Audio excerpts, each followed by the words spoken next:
Hello viewers, welcome to மாயா பஜார். இன்றைக்கு கடலை கறி ஸ்பெஷல் ரெசிபி பார்ப்போம். இப்போ தேவையான பொருட்கள்: கொண்ட கடலையை ஊற வச்சு உப்பு போட்டு வேக வச்சு வச்சுருக்கேன். இது ட்ரையாக வறுக்கணும். சீரகம், மிளகு, சீரகம் 1 ஸ்பூன், மிளகு 1 ஸ்பூன், கசகசா 1 ஸ்பூன், சோம்பு மட்டும் கொஞ்சம் கம்மியாக போட்டுக்கலாம். இது வெறும் வாணலியில் வறுத்து வச்சிடணும். இதை தக்காளி, மிளகாய், ஒரு பட்டை, தேங்காய் அது ரிஃபைனாக அரைக்கிறதுக்காக கொஞ்சம் வச்சுருக்கேன். இந்த தேங்காய் பால் எடுத்து வச்சுக்கணும். தேங்காய் பால் கடைசியாக ஊற்ற. இது பட்டை 2 கிராம் தாளிக்க.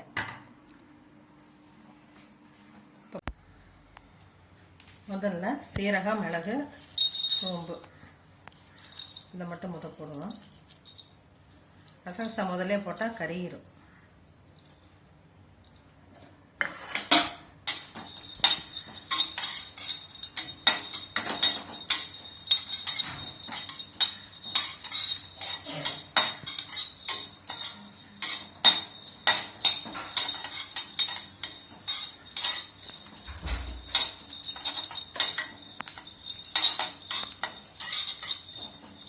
லேசாக வாசம் வர்றப்ப இதையும் போடும்.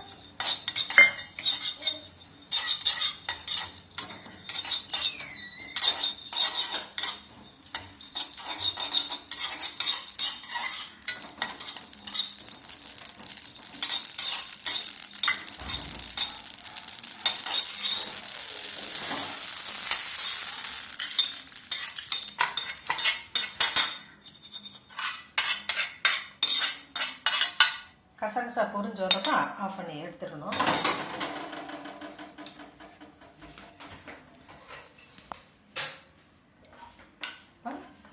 நல்லெண்ணெய் 1 ஸ்பூன் ஊற்றி இந்த பட்டை, வரமிளகாய் கொஞ்சம் லேசாக செவந்தோம்னா தக்காளி.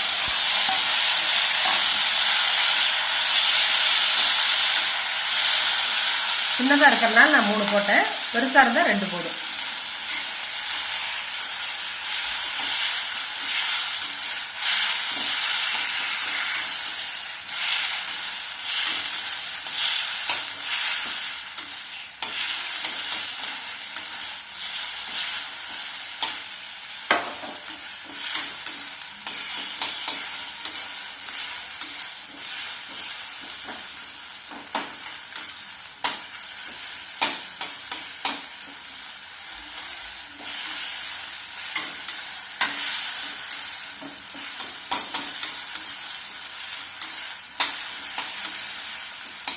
தக்காளி வதங்கிருச்சு. இப்போ ஆற விட்டு இதையும் அரைக்கணும். இதையும் அரைச்சி வச்சுக்கணும். தேங்காய் பால் எடுத்து வச்சுக்கணும். இதை அரைக்கிறப்ப இதோட கொஞ்சம் போட்டோம்னா நல்லா மசியும். நல்லா வச்சுட்டு அடுத்த செய்முறை பார்க்கலாம். இப்போ 3 ஸ்பூன் நல்லெண்ணெய் ஊற்றிருக்கேன். வேணால் கடலெண்ணெயும் கலந்துக்கலாம். இப்போ எண்ணெய் காய்ச்சோன்னா பட்டை, கிராம்பு போட்டுட்டு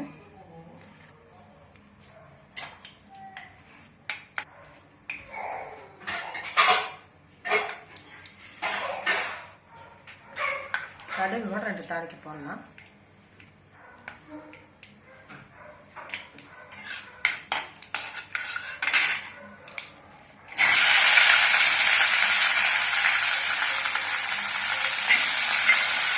வெங்காயம், பச்சை மிளகாய், சின்ன வெங்காயம் போட்டிருக்கேன்.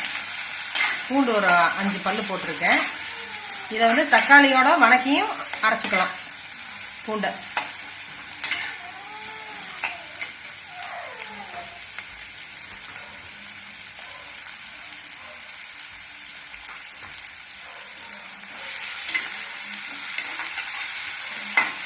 கருவேப்பிலை எல்லாம் வதங்கணும். வைக்க அந்த வறுத்ததெல்லாம் ஒன்றாவே நான் அரைச்சி வச்சுருக்கேன். தேங்காயெல்லாம் போட்டால் தான் மசிங்கிறதுனால எல்லாமே ஒன்றா போட்டு அரைச்சிருக்கேன்.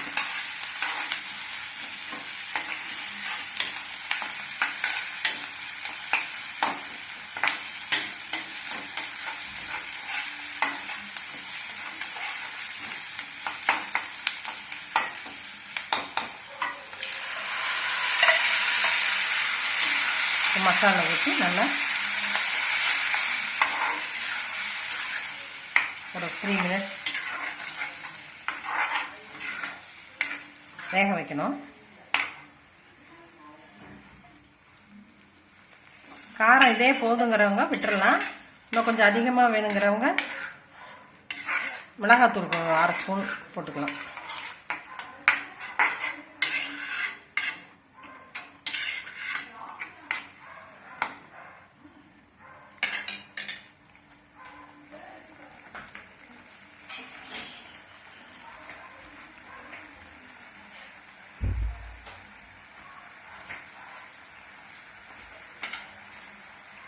மஞ்சத்தூள் கொஞ்சம்,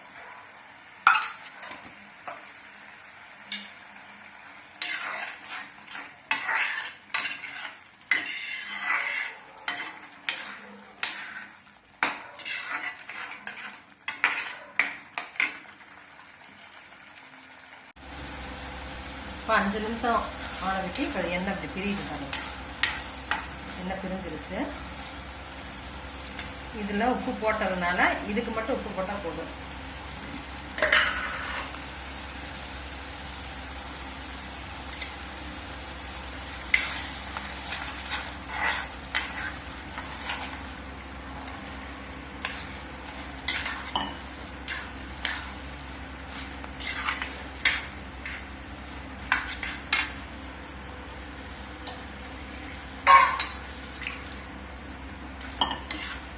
தண்ணி கொஞ்சம் ஊற்றி நல்லா கொதிக்க விட்டு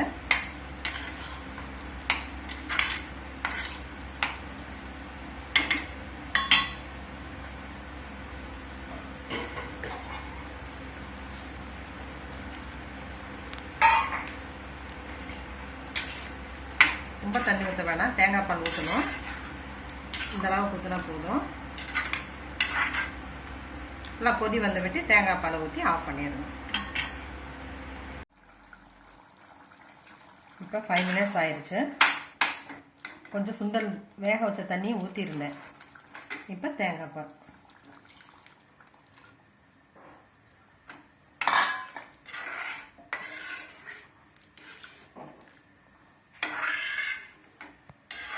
ஊற்றணும்னு ஒரு கொதியில் ஆஃப் பண்ணிடலாம். இது வந்து ஆப்பத்துக்கு ரொம்ப ஆப்டாக இருக்கும். உப்பு சரியாக இருக்கான்னு இந்த சமயத்தில் பார்த்துக்கலாம். தோசை, சப்பாத்தி, எல்லா டிஃபன் வெரைட்டிக்கும் நல்லாயிருக்கும். பூரி, ஆப்பம், கடலைக்கறிங்கிறது தான் ரொம்ப ஃபேமஸ்.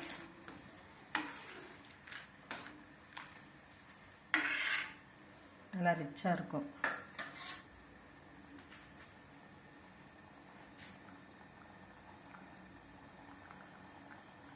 செஞ்சு பாருங்கள். சாப்பிட்டு பார்த்து எப்படி இருக்குன்னு சொல்லுங்கள். தேங்க்யூ.